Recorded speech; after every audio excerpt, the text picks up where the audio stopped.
This is the Runaway Slave Channel with the Rastafari International Ambassador, the man from Bakawal, the man from Boswak, JahBunny, the runaway slave, better known as the badass. Don't get him crossed. This station, the slave station, is no police station, no train station, no bus station. Calling all bad slaves from long gone till nigh. Slaves that recognize their culture, never bend, never bow. Never listen to Babylonian philosophy, but interested in mother earth and mother life and mother liberty. All bad slaves tune in to the badass station, JahBunny station. Blazing, perfect, unadulterated black light. No, former Minister of Finance, Audley Shaw, former Minister of Agriculture, J.C. Hutchinson, Richard Curry, Courtney Betty, Ferron Williams, Ras Ivy. No, all these names called are presently under serious investigation by the United Nations Office of Investigations for being part of a conspiracy to defraud and misappropriate over $6 million of UN funding to Jamaica via the Alternative Development Program. One for a compound town, the other for the Westmoreland Ganja Growers Association. $6 million, I don't know, sound like about a 1.8 billion Jamaica. Enough money. 100 times, 100 and odd times. So, as how it really went, the cannabis program, the United Nations decided that it's going to fund it. Now, funding includes paying 20 people to grow 2 acres for 2 years. It included pumps, filters, whatever fertilization needs, acquisition of seeds, the building of a lab. Now, if you check just the funding alone to pay the people, if the UN is paying $1,000 a week, US, that's per person, that's $52,000 times 10. Times 10 times 2. That's $1 million easy, just in salaries.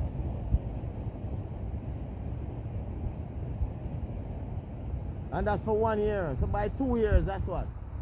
About $2 million and probably another $1.5 million for development, for setting up the lab. They're supposed to have been a lab in a compound, one in Westmoreland. Just the salaries to the young men alone. All of these young men would have been able to put themselves together. Now the UN is very angry because they are very distasteful of anyone misappropriating the United Nations funds. Alright? Audley Shaw, the then Minister of Finance, is at the helm of their investigation because the funds were sent to the Jamaican Ministry of Finance. And these funds should have subsequently been dispersed from the Ministry of Finance to the respective accounts of the Westmoreland Ganja Growers Association and the accompanying Maroon Cannabis Project, both of which were to be thoroughly funded. What happened? The United Nations wants to know. You don't want to take $6 million of United Nations money. So the Minister of Finance can show the progression and say, listen, here is the money. The money was sent to their accounts. And then the money was sent to their accounts. All of a sudden, Richard Curry calls me and says, boy, Daniel, the Colonel take the program. I said, how the Colonel to take the program? Boy, I can't bother, man. I can't bother, you know. I just go look a license for myself. That's a lie. This is how the conspiracy, because they have I am in contact with the United Nations Office of Investigation, and these people know this. So when we see cars that can be connected to political interests, inadvertently consistently within our sphere and circling places that we are known to be, and repeatedly, and we have tracked their license plates and all of that, and even followed them sometimes. We understand, because you are caught in a quandary, that there is no way. It's not about Daniel Buzzer anymore, it is now about the United Nations Office of Investigation and the blatant evident conspiracy to defraud and misappropriate United Nations funds. Because the former Minister of Finance, Ali Shah, can't explain where those funds went. That's where this is designated and intended for their compound Maroon, and to finance a ganja program in a compound town and one in Westmoreland. Millions of dollars. Yeah, we just have to watch them, you know, because them didn't watch we, you know. Because things were initiated at times from times before. So it's coming to fruition, and when they start getting calls, when these people start getting calls and seeing inquiries made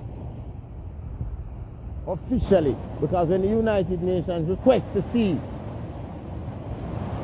the transactions from the account of the money that was sent, the government of Jamaica, in any attempt to withhold that information, will be made evident to be criminal. So as a matter of fact, they can't. Too much sanctions going to reach them if them try that.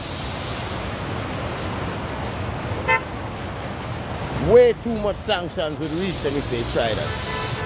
From the highest level. So they don't even bother.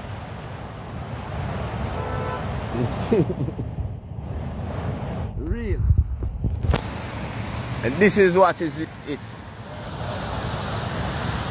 You see, they are literally in a position where there's not even a denial possible, because it is clear and evident and very obvious.